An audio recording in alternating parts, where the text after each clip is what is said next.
Ano kaya ang nakain nitong si Meralco at palala ng palala ang pagiging bida-bida?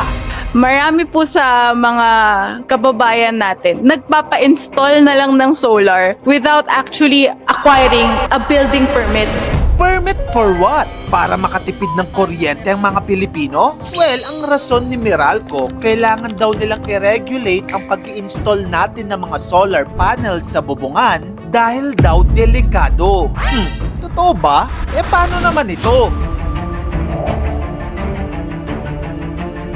Sa dinami-dami ng problemang kailangang solusyonan nitong si Meralco, pati ba naman yung diskarte ng pagtitipid ng mga Pilipino gustong pakialaman? Bakit ba bida-bida kayo?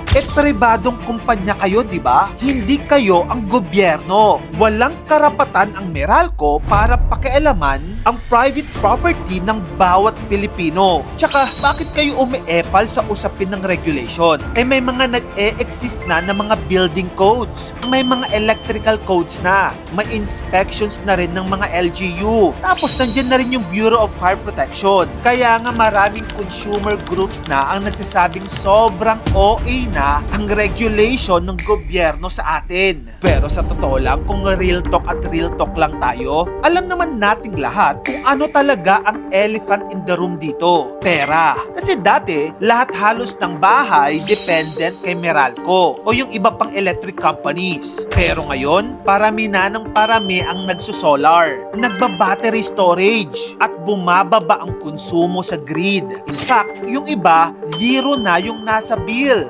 Siyempre, kapag bumaba ang konsumo ng tao, bumababa rin ang kikitain ng mga power companies. Simple economics lang yan. At according din sa reports, mahigit sa 20,000 registered solar installations na ang nasa Meralco area, plus hundreds of megawatts pa outside the official program. Ang ibig sabihin, mabilis talagang lumalaki ang solar movement sa Pilipinas. At honestly, hindi nakakagulat kung bakit. Hello, isa tayo sa pinakamahal na kuryente sa Asia. Sa dulo ng lahat ng ito, ang totoong laban dito ay hindi lang tungkol sa solar panels. Laban ito ng centralized power versus energy independence. Kasi sa unang pagkakataon, yung mga ordinaryong Pilipino ngayon, may paraan na para bawasan ang dependence nila sa malalaking power companies tulad ng Meralco. At syempre, kapag may sistemang kumikita sa dependence mo,